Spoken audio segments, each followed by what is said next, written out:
السلام عليكم ورحمة الله وبركاته. كنت wanaagsan oo wacan dhammaan asxaabta nagu xiran. Barnaamijka maanta halkan waxaan ku eegi doonaa haddii Allah awood la ogolaado Canada oo usbuucan dhexdiisa dhowr tallaabo oo la yaab la soo saartay.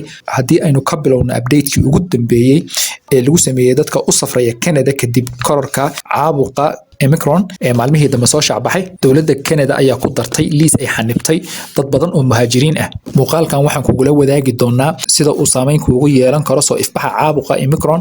Dowladda Canada waxay xanibtay tirooyin badan oo u socdaali lahaa dalka Canada. Sidoo kale waxay soo rogtay usbuucan dhexdiisa xanibaadyo cusub kaasoo saameyn doona dadka ka imanaya ilaa iyo 10 dal oo Afrika ah. Waxaana ka mid ah Botswana, Egypt, Eswatini, Lesotho, Malawi, Mozambique, Namibia, Nigeria, South Africa iyo Zimbabwe. Muwaadiniinta aan Kanadiyaanka ahayn ee tegay mid ka mid ah dalalkan labadii usbuuc ee ugu dambeeyay ayaan hadda gebi ahaanba loo ogolayn inay dib ugu guryo noqdaan dalka Canada. Xeerarka cusub wuxuu sidoo kale saameyn xoogan ku yeeshay muwaadiniinta Kanadiyaanka ah ee deganaanshaha rasmiga ah haysta, rabana inay u soo safraan wadamadan aan kor ku soo xusnay. Amarkan iyo xanibaadahan cusub waxa ay socon doonaan ilaa 31 Janaayo 2022. Kaliya muwaadiniinta Canada ee wadamadan ka imanaya ayaana soo gali kara, laakiin waa inay raacaan tallaabooyin caafimaad ee dawladdu soo jeedinayso. Sidoo kale Canada gudaheeda ayaa dib loo xoojiyay tijaabada tallaalka ee imaatinka ajaanibta la xiriira. Guud ahaan dunida marka laga reebo dadka ka soo safraya dhanka Mareykanka, dhammaan dadka tallaalka qaatay sidoo kale waa inay maraan tijaabada safarka yacni tallaalka la xiriira.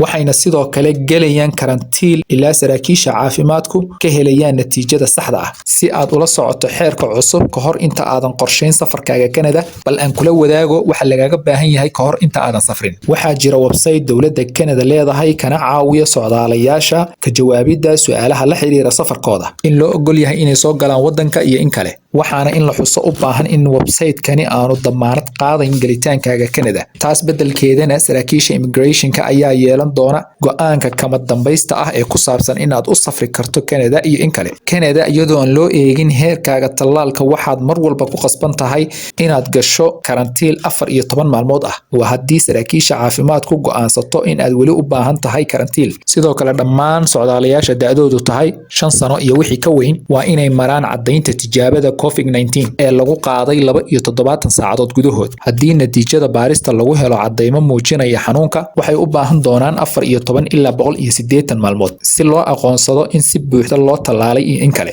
Sidoo kale waxaad u baahan doontaa qiyaasta lagu taliyay oo dhan, hal ka mid ah ama isku darka tallaalkan soo socda: Pfizer Biontech, Moderna, Janssen, AstraZeneca, Sinovac. Sidoo kale waxaa muhiim ah inaad maskaxda ku hayso dhammaan dukumeentiyadooda la xiriira imaatinkooda Canada in ay ku upload garayn doonaan Arrivacan app-ka ama se website-ka dowladda. Muwaadiniinta Canada ee ka socda 10 dal ee xanibaadu saamaysay iyo muhaajiriinta la tallaalay ee ka imanaya wadamadaas waxaa looga baahan doonaa in ay tijaabada tallaalka qaataan marka ay yimaadaan Canada. Haddii ay dhammaystaan karantiilkooda 2 usbuuc ku siman, maalinta 14aadna laga helo caddaymo muujinaya xanuunka, waxay karantiilka ku sii jiri doonaan 10 maalmood oo dheeri ah. Sidoo kale socdaalayaasha aan la tallaalin ee ka imanaya wadamada aysan xanibaadu saamayn waxay yeelan doonaan waajibaadyo la mid ah socdaalayaasha la tallaalay ee dalalka kale oo xanibaadu saaran tahay, marka laga reebo socdaalayaasha ka imanaya dhanka Mareykanka. Guud ahaan socdaalayaasha daafaha caalamka ka imanaya ee Canada u safraya waxaa lagula dhaqmi doonaa si isku mid ah marka laga reebo 10 dal ee xanibaadu saaran tahay iyo dalka Mareykanka, taasoo ah in ay socdaalayaashu maraan dhammaan hanaanka iyo tallaabooyinka ay dowladdu soo jeedinayso.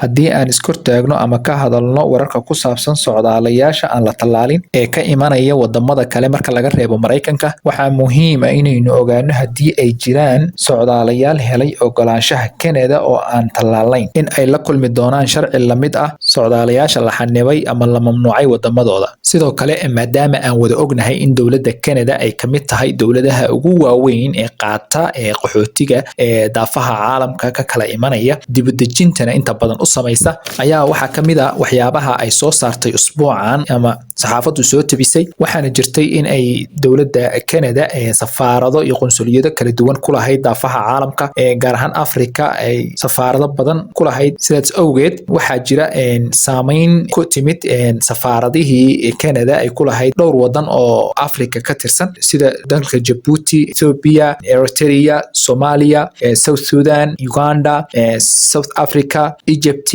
Suudaanta weyn dhammaan. Marka haddii aan meeshan brief yar ka qaadano, waxaa jirta nidaam ay soo saartay dowladdu oo sheegaya in safaaradihii qaar ka furnaa wadamada qaar in la wareejiyey, loona wareejiyey wadamo kale. safaaraduna gebi ahaanteed ba aan la wareejinin shaqooyinkii loo hayay dadka muhaajiriinta ah oo u hijroonaya dalka Canada, shaqooyinkii meeshaas loogu qabanayay loo wareejiyey safaarado kale ama wadamo kale.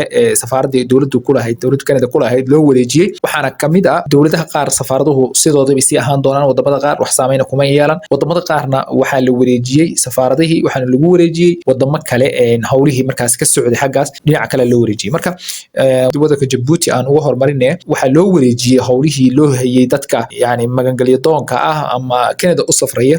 safaaradda Djibouti ay u haysay waxaa loo wareejiyey dalka Kenya. waxaa kaloo la wareejiyey safaaradaha la wareejiyey kamid ah howlahoodii lagu wareejiyey Kenya kamid ah wadanka Ethiopia oo dagaalo ba'an iyo xaalado ba'an ay ka socdaan sidaan wada ognahay. waxaa kaloo kamid ah Eritrea, iyadana waxaa howlaheedii loo wareejiyey iyadana dalka Kenya.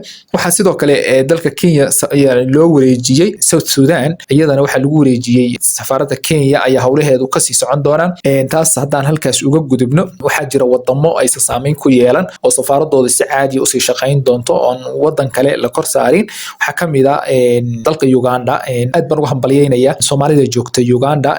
runtii arrintaas weyn ee soo korortay u malaynmayo inay saameyn weyn ku yeelanayso. waxaan leeyahay mabruuq. waxaan u rajaynayaa insha Allah in aan laga wareejinin maadaama dadka ugu badan howlaha qaxootiga ama howlaha la xiriira socdaalayaasha ama muhaajiriintu aan jeclahay haddaysan kaalinta koowaad ahayn, kaalinta labaad bay kaga jiraan dadka jooga Uganda. marka Uganda safaaradii ka furnayd ee Canada sideeday u furan tahay, sideedii bayna u shaqaynaysaa, wadan kalena lama kor saarin. marka waxaan rabaa meeshan inaan yarin yar ku daro oo ogeysiis ah oo aan bulshada yani uga digayo jooga wadamada aan hadda soo xusnay Ethiopia, Djibouti, Eritrea, South Sudan, Soomaaliya, dhammaan wadamada aan soo sheegay oo yani safaaradahoodii ama shaqooyinka halkaas laga hayay lagu wareejiyey Kenya lagu wareejiyey. waxaan uga digayaa ama rabaa inaan la wadaago yaan muddo degdegin aynan tallaabo hore ka qaadin maadaama go'aankan uu soo baxay ay sugaan, maadaama email-ladoodii waxaan la hadlayo waa dadka processka u socdo, processka dhexda u marayo ama mar dhow u bilowday weeyo dadkan la hadlayo ama gabagabada u marayo. marka waa inaysan degdegin. dadka email-ladooda ayaa inta badan loogu soo diraya wax allaale iyo wixii tallaabo markaas ku habboon ay qaadi lahaayeen. dowladda waxay u soo diraysaa email-lo ay ku wargelinayso arrintoodana yani ay kagala hadlayso.